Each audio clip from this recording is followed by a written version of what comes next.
Have you heard of gaslighting? Here to explain what it is, how to spot the signs, and perhaps most importantly, what to do is clinical psychologist and MedCircle doctor, Callie the Lab. I'm just kidding, Dr. Ramani. Although Callie's getting an education yeah, too. Callie, yeah. I mean, I bet there's narcissistic dogs. Oh, there are. Okay, yeah. so we just filmed a series about narcissistic abuse. You can check out the link in this video description to learn more about that. But in this video, we're talking about gaslighting. Yeah. What is that? So gaslighting is a form of emotional abuse.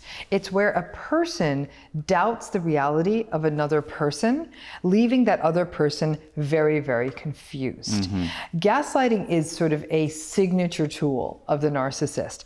And they're often engaging in it to protect their fragile egos, to keep the world in line with their own reality, with little regard of how much it hurts another person when we doubt theirs. So again, it's very much a tool of manipulation, of emotional abuse, of again, second guessing someone else's reality. And there are there are lots of things to look out for, but we're going to go through three of them today. What's the first one? The first one is when somebody says to you, you're too sensitive, or you have no right to feel that way.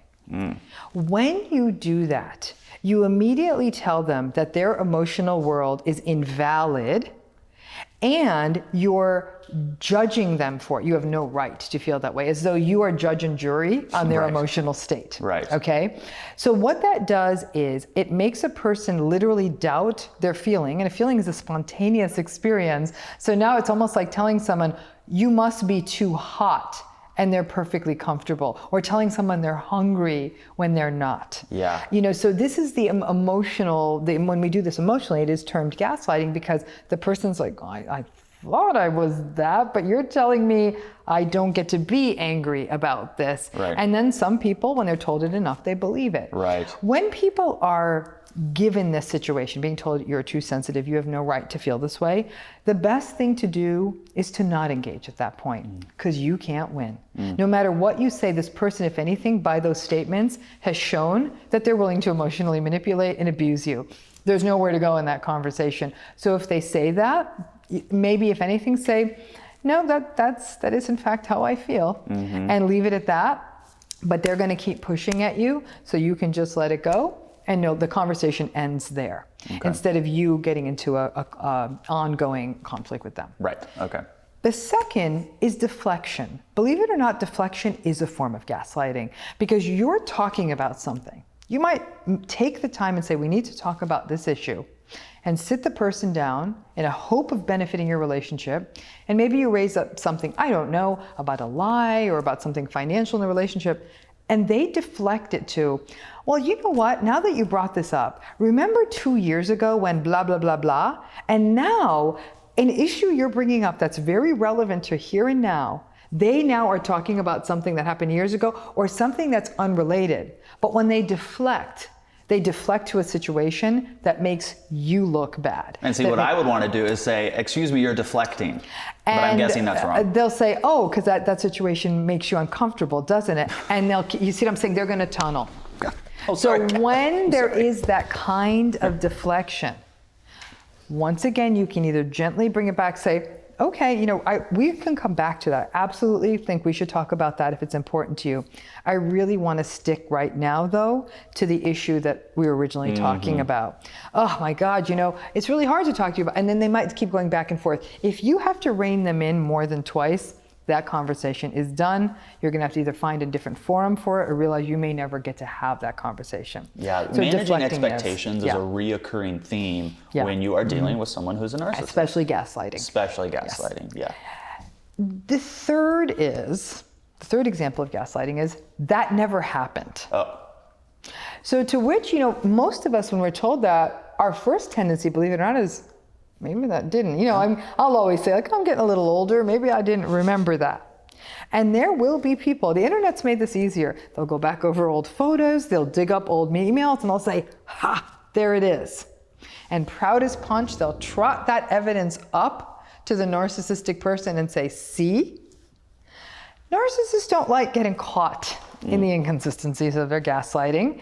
They will either get angry or they'll deflect again.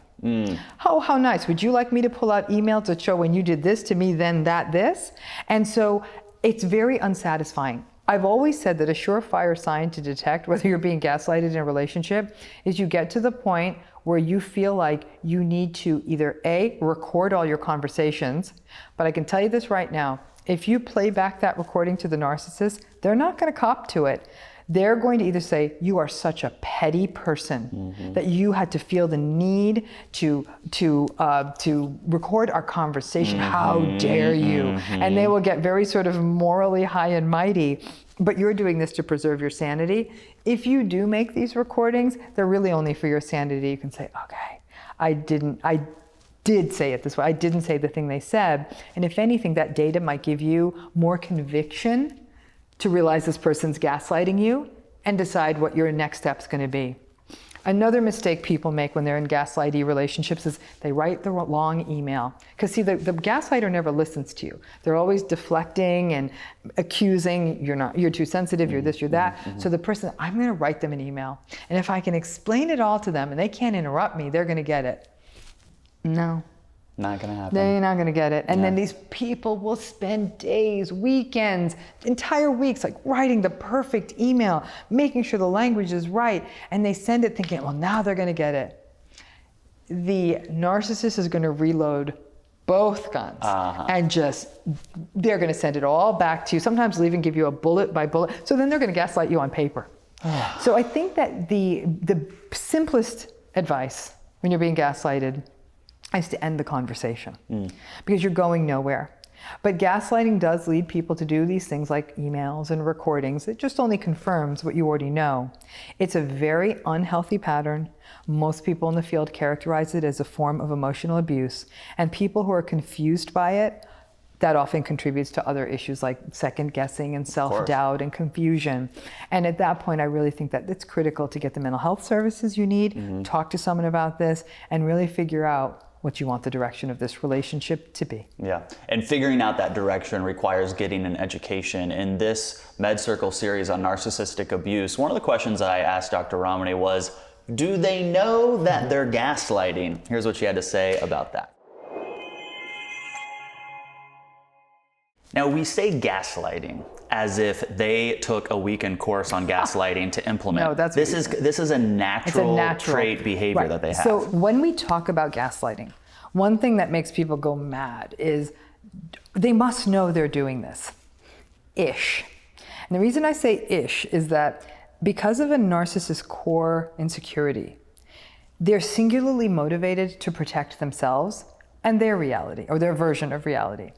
And so when they gaslight, it's not like they're, I'm gonna manipulate this person. It's not like the evil genius kind of thing. It's the fact that they have no empathy. So they don't stop to think what this kind of conduct would do to another person. They're entitled, so they feel they have the right to do it. And they're fragile, so they don't want to be sort of found out. And they want to protect what they might consider a fail or a mistake. So the combination of those three things come together to make gaslighting an easy out and to minimize anything bad they did. So when they say, you're being too sensitive, what that's really saying is, all right, you're having a feeling and maybe I'm responsible, but let's not even, I don't want to talk about it anymore kind of thing. They're just minimizing. And minimizing is a form of gaslighting. So it's probably not an active but it's definitely it's a passive process, which actually makes it more dangerous because they do it without thinking. You can watch that entire series at medcircle.com. And Dr. Ramani, you are gracing us with, I think this is your third book? My third book on October 1st. You want it? It's on everything related to narcissism, and not just the intimate relationship, but relationships with parents, with your own adult children, with your boss, with your friends, with your in-laws. But it also gets at why we all are in a relationship with a narcissist, and it's called the world at large.